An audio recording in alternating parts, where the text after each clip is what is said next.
Good morning, everybody. Thank you so much for joining us today for the Civil Rights Training webinar. My name is Katie Bull, and I am an Agency Relations Account Specialist here at Second Harvest Heartland. Today we have Lisa Boyd speaking with us about civil rights. Lisa is our Agency Relations Team expert on civil rights and also an Agency Relations Account Specialist for Minneapolis Food Shelves. Before I turn it over to Lisa, I want to cover some housekeeping details. All of your lines are muted, so you don't need to worry about background noise. We have a large audience today, so we will not be able to answer questions over the phone line. If you have questions during the presentation, please feel free to enter them in the question box. This is located in the control panel. The box is to the right of your screen. We will be following up with these questions after the webinar. You can also contact your account specialist after the webinar with any additional questions. If you have additional members of your staff or volunteers watching the webinar with you, please make sure they fill out the JOT form to receive credit for attendance. We will send out a link to this form after the webinar. This webinar will also be recorded and accessible on Agency Zone next week. Watch for a follow-up email with the link to the recording and also a webinar evaluation where we'd love to hear your feedback. And now I will turn it over to Lisa. Good morning, everybody, and welcome to an online civil rights training presented by Second Harvest Heartland. In just a moment, we'll get to the next slide.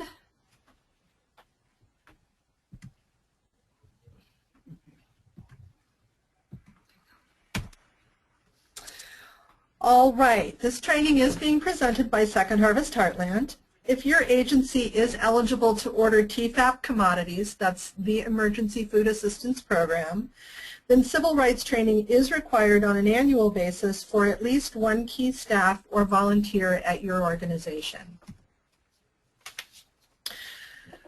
What I'm going to do this morning, I am going to read through the slides and then I have some additional comments. So the Food and Nutrition Service has a collection of civil rights requirements for Food and Nutrition Service nutrition programs. It contains references, definitions, and responsibilities. Some rules apply to all programs. TFAP-specific rules are covered in Appendix C, and you can find that entire document on the link on this slide. If you'd like more detailed information on the federal requirements for civil rights, you can find it in the document that's referenced on this page.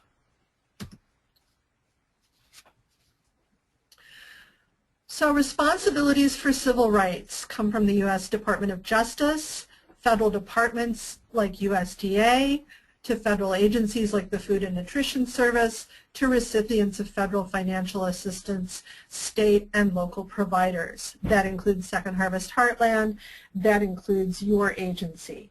Each of us in this system is responsible for undergoing regular civil rights training and maintaining good civil rights practices at every level, from the Department of Justice to USDA to Second Harvest Heartland to your agency. And this is triggered because TFAP is federal assistance, which you distribute to your clients.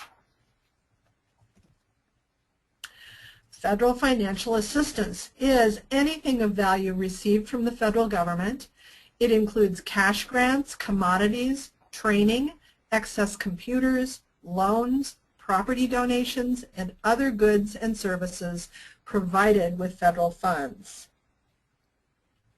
So that does include TFAP, the Emergency Food Assistance Program, which is provided by the USDA through the Food and Nutrition Service. So TFAP commodities constitute federal financial assistance. Acceptance of federal financial assistance requires the recipient of the assistance, no matter how minimal, to assure compliance with federal civil rights laws and requirements. So let's start with a scenario to better understand civil rights requirements associated with federal assistance. Situation number 1. The Archdiocese of a city runs a number of different programs. It accepts federal funding and commodities to run the CSFP. That stands for Commodity Supplemental Food Program. It also operates food pantries that are stocked and funded entirely by parish donations without federal commodities or other funding. Do the pantries have to adhere to federal civil rights rules? Answer, yes. Acceptance of federal financial assistance obligates the recipient to adhere to federal civil rights requirements in all aspects of its operations. Also, if discrimination is found and the recipient of the federal financial assistance refuses or fails to correct the problem, federal assistance from all sources, in other words, all federal agencies that provide assistance, needs to cease. So your agency must follow civil rights requirements throughout your operation if you receive any federal assistance for any of your programs. And if your agency refuses to correct any identified civil rights violations, you could lose all forms of federal assistance from any agency, not just the USDA. However, at Second Harvest Heartland, our goal is always to work with you to correct any problems that may arise. The goals of the civil rights training are equal, fair, and respectful treatment of all applicants and beneficiaries, elimination of illegal barriers that prevent or deter people from receiving benefits, and knowledge of rights and responsibilities. We understand that federal requirements can sometimes feel burdensome, but at a basic level they are designed to ensure fairness and to reduce barriers that some people may face in trying to access food assistance. It is also very important to ensure that your clients understand their rights when using your program. Types of discrimination. Disparate treatment. Because of protected class, someone is treated differently and may sue the agency. Disparate impact. Discriminatory results on a protected class results from action or rule. Appeal to the federal agency. Reprisal or retaliation, negative treatment due to prior civil rights activity by an individual or his or her family or known associates, or for cooperating with an investigation, may sue the agency. So discrimination can involve more than just treating a particular group of people differently.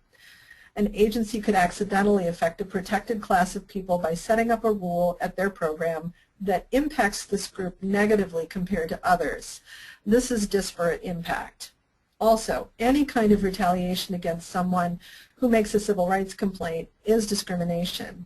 So your agency and its program should have a clear and simple way for any client to file a grievance, and we will talk more about that later. So here's another scenario that addresses possible discrimination. Situation number 2.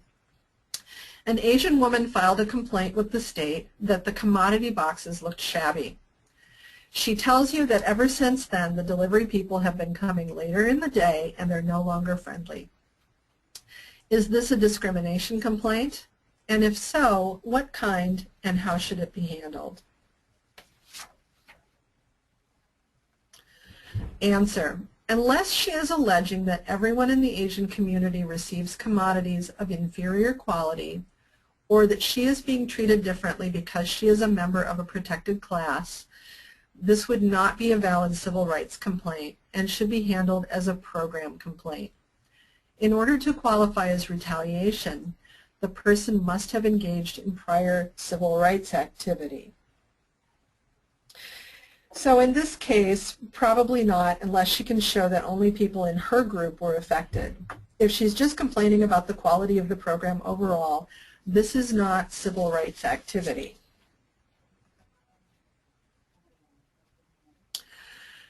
Furthermore, if her complaint about shabby boxes alleged that she received them because she was being singled out for bad treatment because of her race, color, national origin, age, sex, or disability, or other protected categories, or that members of her community received shabby boxes while others received something better, that would not qualify as prior civil rights activity. While part of civil rights includes providing good customer service, failure to do so unless it is related to a protected class does not qualify as a civil rights complaint. Responsibilities, compliance with civil rights laws, regulations, and requirements. Training, other language services, equal treatment for religious organizations, public notification, data collection and reporting, compliance reviews, complaint processing, accommodating persons with disabilities, resolving conflicts, customer service. So good civil rights practices include not only treatment of clients that is inclusive, not discriminatory, but also ensuring that you are able to serve people who may have disabilities or may not speak English. Making sure you're doing outreach and publicizing your program so that anyone who is eligible knows how to access it. Providing the same level of customer service to all your clients regardless of their background. Having clear and simple procedures for grievances and conflict resolution. Second Harvest Heartland is also required to treat agency partners fairly, and there are specific rules to accommodate partnerships with religious organizations. We'll have more on that in a moment. Other requirements for TFAP include regular reporting of statistics to Second Harvest Heartland, so we can collect data about the amount of food service you're doing, and biannual monitoring visits or compliance reviews. Limited English Proficiency, or LEP. National origin discrimination violates Title VI of Civil Rights Act of 1964. People with limited English proficiency, LEP, need to be served in other languages. Generally, service must be provided, flexibility in how it is provided. So working with people with limited English proficiency can be especially challenging for a small volunteer-run organization with tight resources. Nevertheless, if people who have come here from other countries cannot get the same level of service as anyone else because of the difficulty of communicating with them, this actually is discriminatory. The burden is on us to provide the service and accommodation they need so they can receive food assistance like anyone else. We will discuss some ways in which you can accommodate these clients. How services is provided depends on the number and proportion of LEP persons served or encountered in the eligible population, frequency of LEP persons' contact with the program, the nature and importance of the program, activity, or service, and resources available and costs. Shortage of resources does not eliminate the requirement except in cases of extreme hardship. In creating a plan to serve LEP clients, think about which groups you are typically serving. For example, are you serving an increasing number of Somali clients, Spanish speakers, or other language groups? What type of information do they need the most? Are they coming to your food shelf where they will need to read and sign forms that would be best presented in their own language? What resources do you have available to accommodate these clients? Do you have volunteers who can provide interpreting or translation of documents? Remember, you are expected to find a way to accommodate these clients even if you do not have a large budget to do so.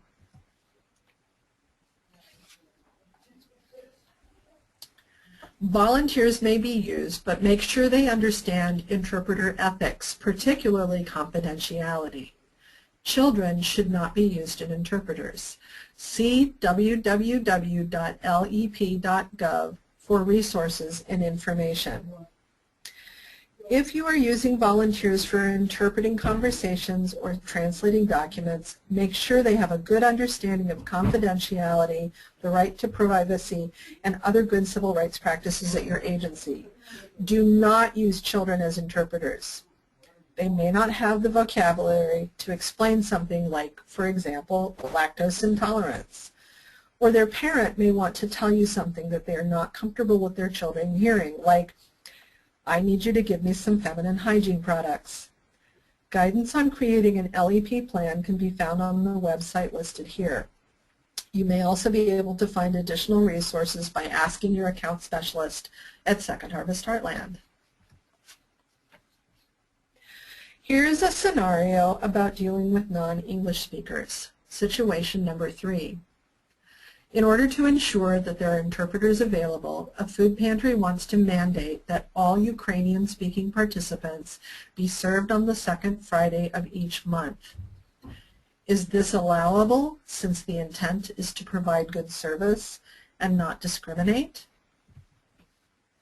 Answer. This would not be allowable because it is a form of segregation based on national origin. The pantry needs to accommodate the people whenever they need assistance. The pantry could advertise days on which it has interpreters on site, but people who speak a particular language cannot be required to come only on certain days. Disability accommodations. Ensure access for people with disabilities.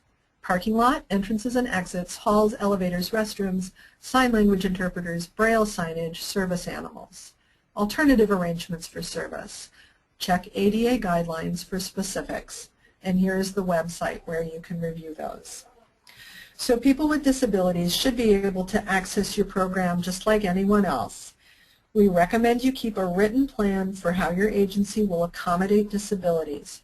If you need a template, Second Harvest Heartland can provide you with one. Equal opportunity for religious organizations.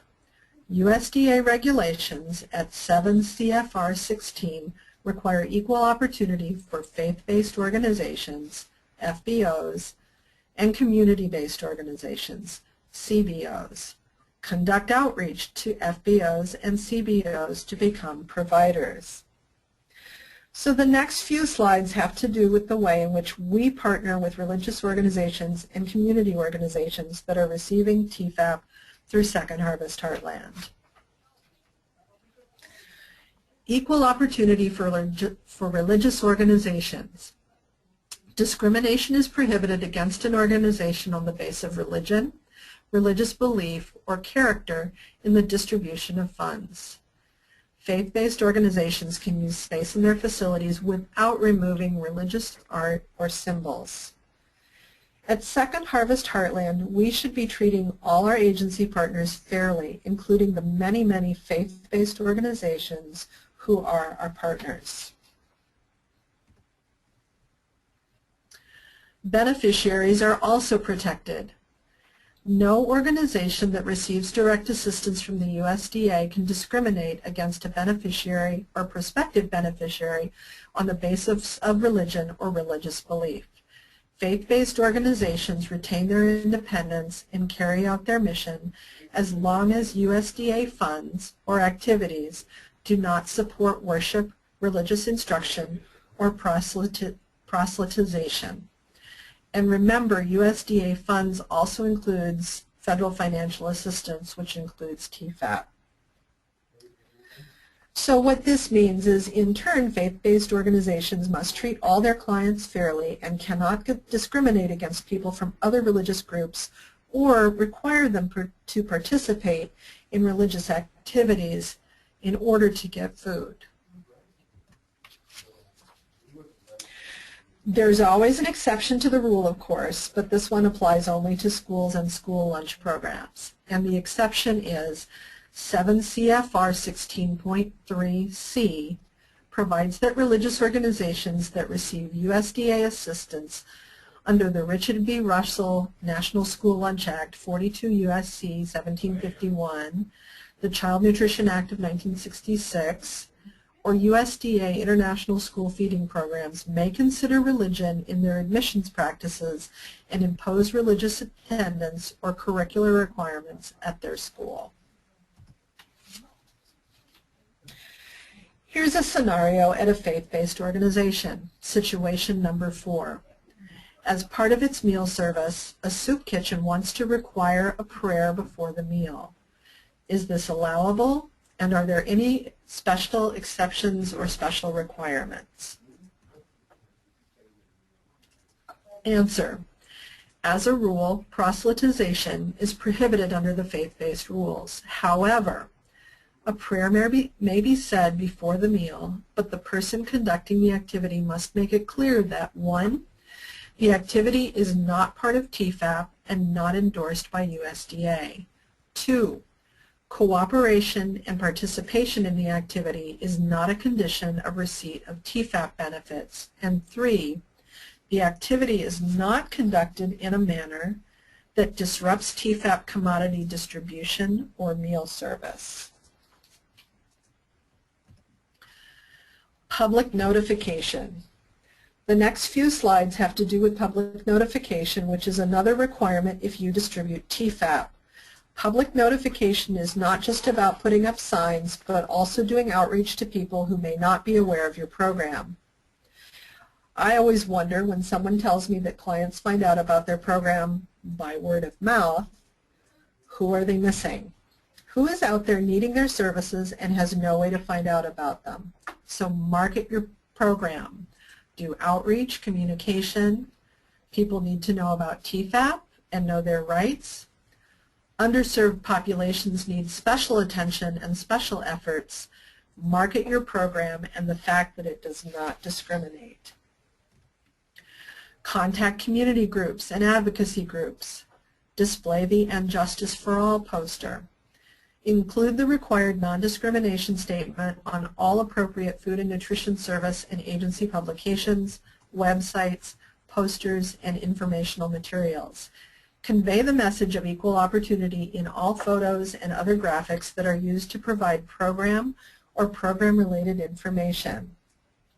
So do make sure that your clients know their rights and how to make a complaint by posting the information where they can see it. This is the End Justice for All poster, this is your grievance procedure, and make sure they understand this is an equal opportunity program. Conduct outreach to underserved groups. Use special formats to reach disabled. Use other languages to reach people with limited English proficiency. Be creative. TV, radio, posters, flyers, supermarket bulletin boards, local clubs, libraries, schools, special events, fairs, mailings, internet, website links, and so forth. More and more at Second Harvest Heartland, we're looking at who is underserved in our communities. And sometimes this will mean doing additional outreach and even advertising. Make sure you're targeting your message to the people who really need to see it. And if you're concerned this will start to bring in more people than you think you have the capacity to serve, contact your Second Harvest Heartland account specialist and we'll work with you to find additional resources. Here is the new updated non-discrimination statement that you should be using in your written or published materials in most cases. I know it's long. This is official. We will be building this into all of our civil rights materials, and you will be expected to do the same.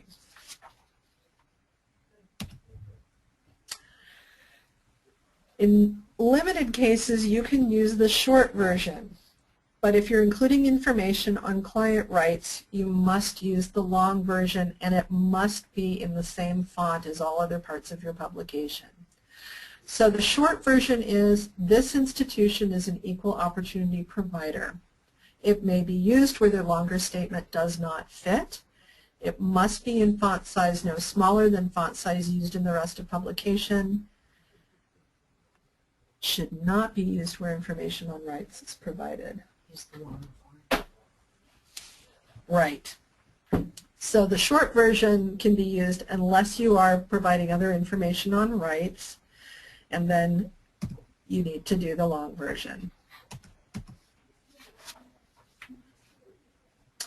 The non-discrimination statement should be used on websites. Include the long statement or a link to it on websites that discuss food and nutrition service funded programs like TFAP, and on your homepage at a minimum. Include the long or short statement on materials intended to be printed off the website. Situation number 5. A state prints an informational brochure about TFAP in another language. Since the non-discrimination statement is very technical and the population is not well educated, it is felt there is no need to include it. Also, it would take up too much space. Is this decision correct? Why or why not? Answer. The non-discrimination statement needs to be translated and put on the brochure. The shorter statement could be used if it is in a font size the same as the rest of the print in the brochure. If the brochure contains information on rights and responsibilities, then the longer statement should be used.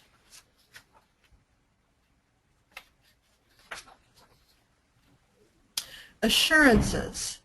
Required to receive federal assistance. No discrimination based on race, color, national origin, age, sex, or disability, or any of the other protected classes now listed in the new statement. Program will be operated in compliance with all non-discrimination laws, regulations, instructions, policies, and guidelines. Compile data, maintain records, submit reports, allow reviews, and access. So again, here is a review of the expectation of our partnership with you when your agency distributes DFAP. Good civil rights practices, good record keeping and reporting, responsiveness when we need to see your site, and review your program. So who needs to have civil rights training? Staff or key volunteers who are administering the program, staff and volunteers who are interacting with clients. People involved in all levels of administration of programs that receive federal financial assistance need to understand civil rights-related laws, regulations, procedures, and directives. Frontline staff who interact with program applicants or participants and supervisors of frontline staff must receive annual training. Persons responsible for reviewing civil rights compliance need special training to perform review responsibilities. That's us at Second Harvest Heartland. States and local agencies have flexibility in how to provide training. Classroom, online, staff meeting, etc. are all possibilities. So this slide really applies to Second Harvest Heartland, which reviews compliance with agency partners. All agency relations staff do receive annual civil rights training by the Minnesota Department of Human Services. In turn, we provide civil rights training to our agency partners. This training is included in agency orientation sessions, can be done at networking meetings, one-on-one during site visit, presented to a group of staff or volunteers at your agency by arrangement, and is available on our agency's own website. Certain topics must be covered: collection and use of data, effective public notification systems, complaint procedures, compliance review techniques, resolution of noncompliance, reasonable accommodation of persons with disabilities, language assistance, conflict resolution, and customer service. And these are all areas that we will be covering today as part of this training.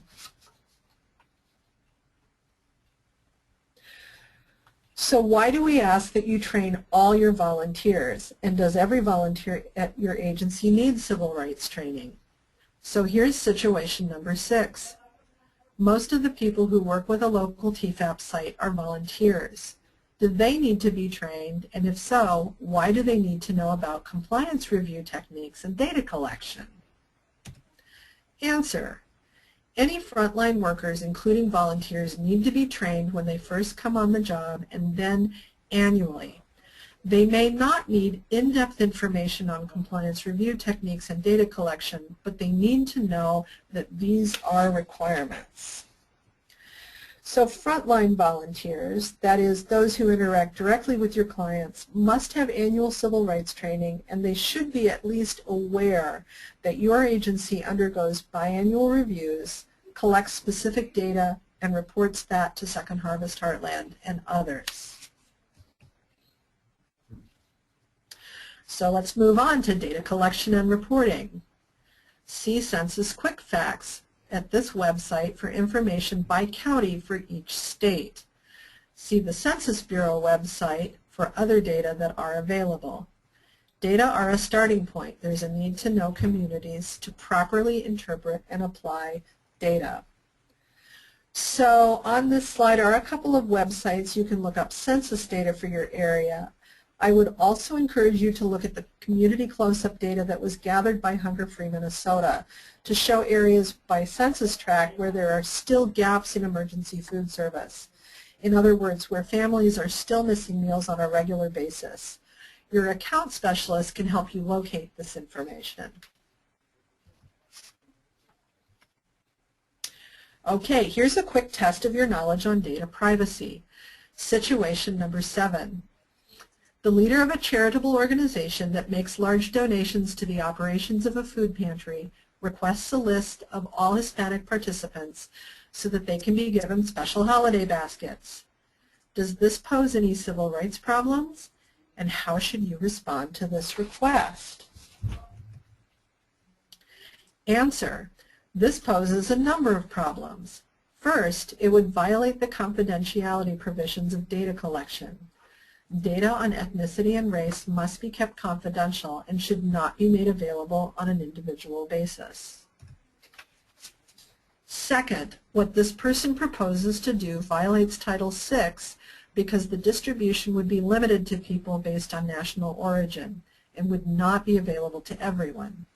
By complying with the request, the food pantry would be helping to discriminate, and this is not allowed. Compliance reviews, pre-award, post-award, and special. Check for non-discrimination and ensure civil rights requirements are being followed. Conducted by state or federal staff, or both. Second Harvest Heartland will conduct a site visit prior to an agency getting authorization for TFAP, and then we'll do biannual compliance reviews of all our partners who distribute TFAP. In addition, staff at the Minnesota Department of Human Services Office of Economic Opportunity will visit a certain proportion of TFAP sites on an annual basis. If they have scheduled a visit to your program and you need or want assistance in preparing for their visit, feel free to contact your account specialist at Second Harvest Heartland for help in reviewing TFAP requirements or accessing resources like forms and templates. Resolution of noncompliance. Corrective actions. Cease inappropriate actions. Institute appropriate procedures. Failure or refusal can result in loss of federal assistance from all federal sources.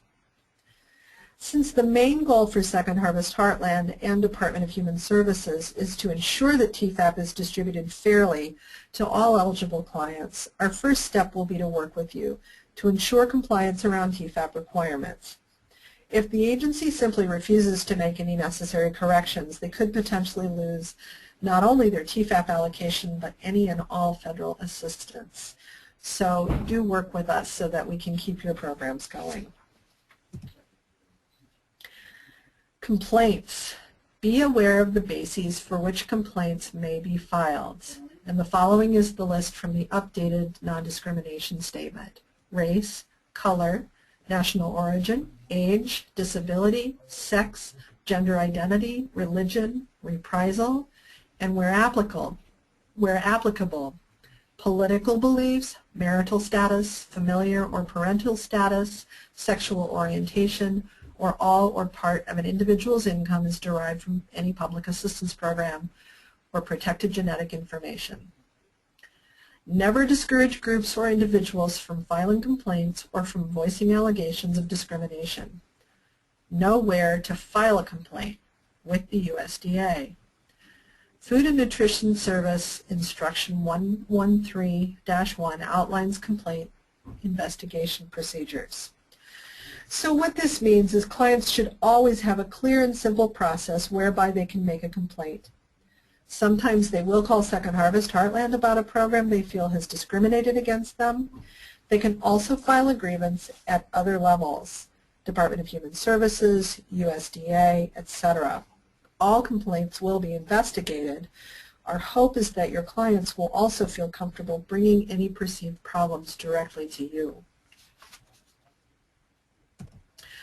So here is the USDA address. To file a complaint, complainants may write to USDA Director, Office of Adjudication and Compliance, 1400 Independence Avenue Southwest, Washington, D.C., 20250-9410 or call 866-632-9992. Individuals who are deaf, hard of hearing, or have speech disabilities may contact USDA through the Federal Relay Service at 800-877-8339 or in Spanish 800-845-6136. Conflict resolution.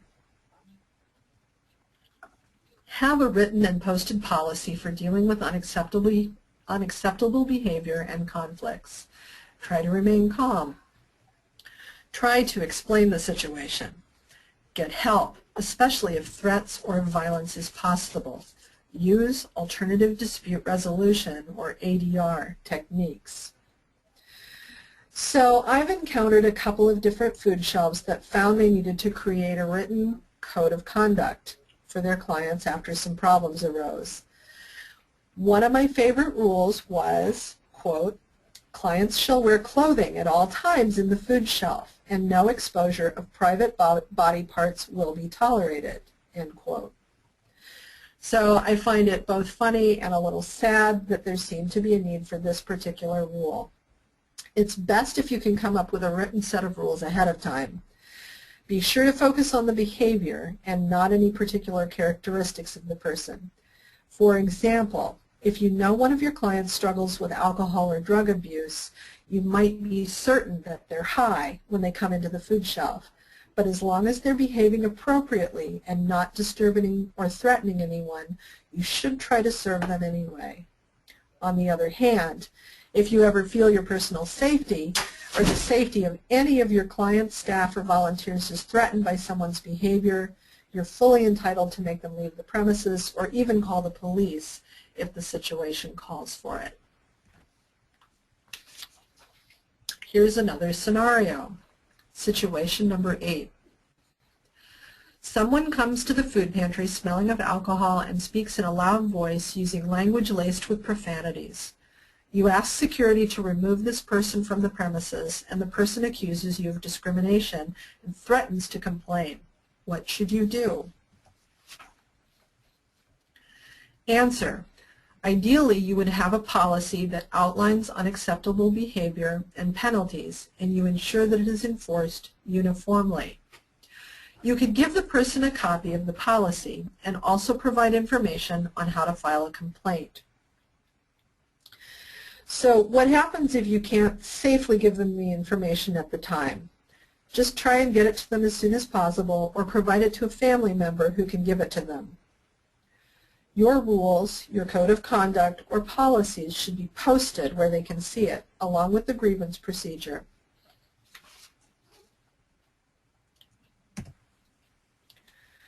Customer service. So here are some tips for good customer service and conflict resolution. The last two are my favorites. Treat others the way they want to be treated, or at least be aware of what that is. Be patient. Be polite. Avoid sarcasm. Be empathetic. Understand that people may not know the rules or understand how programs work. They may feel uncomfortable coming to ask for help. Smile when appropriate. Make people feel welcome and valued. Explain policy and let them know you will get in trouble if you do anything that violates the rules. Don't be afraid to apologize and don't feel you need to have the last word. Sometimes just saying I'm sorry goes a long way, even if you've been running your program fairly and as best you can. It can help people to know you are sympathetic to their concerns and let them have the last word in the discussion. It's okay if they want to say, well, you wish you would get the brand name cereal instead of this generic stuff. I just don't like it. And now, as your humble narrator, I actually do get to have the last word. Wait, no I don't.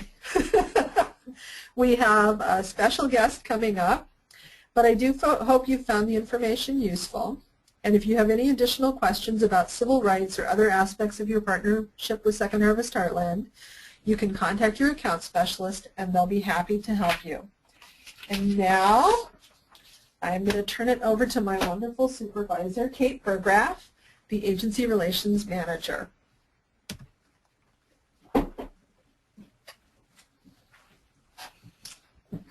Hello everyone. I just want to thank you again for attending this webinar today, or if you're listening as a recording, thank you very much for watching it after the fact. I just wanted to highlight some expectations that were really placed throughout the presentation that Lisa Boyd took us on, but also wanted to reiterate them at the end. So these are some expectations that are in place through Second Harvest Heartland as well as through the USDA and TFAP requirements. So as a reminder, this is a required annual training. So even if we do it this time this year in 2015, we will have to do it again in 2016 and each year after that. And also, this is a training that is really required of all frontline staff and volunteers. So all of those individuals do need to receive some sort of civil rights training on an annual basis. And just as a reminder, frontline staff and volunteers are any individuals that would interact with clients directly. And so for those of you that are food shelves or other programs, it would mean any of those staff or volunteers that interact with your clients. If it's a volunteer that is just doing prep work in the kitchen or sorting food in your warehouse, they wouldn't have to go through this training. And then really civil rights training is required at all levels. And so the USDA that administers the TFAP program at a federal level trains our state office, so Minnesota Department of Human Services Office of Economic Opportunity. On an annual basis, Ty Morris at the Office of Economic Opportunity trains Second Harvest Heartland. And so we receive this training on an annual basis from Ty, and then in turn we're required to train all TFAP programs that are run by agency partners, and it's your responsibility to then train your frontline staff and volunteers. And so it really is that that hierarchy effect, and we're all part of it. And we're actually audited on an ongoing basis on our annual audit by OEO to make sure that we're doing this at our point. And then when we are out on a site visit at your agency, we also look that you are doing this training on your end. And so then as a reminder, all TFAP paperwork should be kept on file for 7 years as per our Minnesota state requirements. So we need to keep track of that.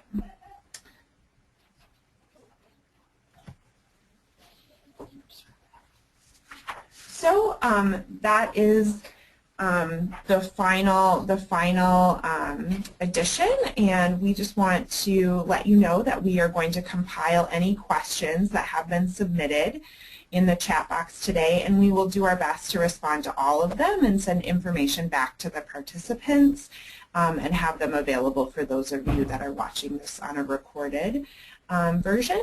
And then for any additional questions, please contact your agency relations account specialist, and you can see their name and contact information listed on the screen. So thank you very much for your time today, and we appreciate our partnership with you and all the good work that you do in your community. Thank you.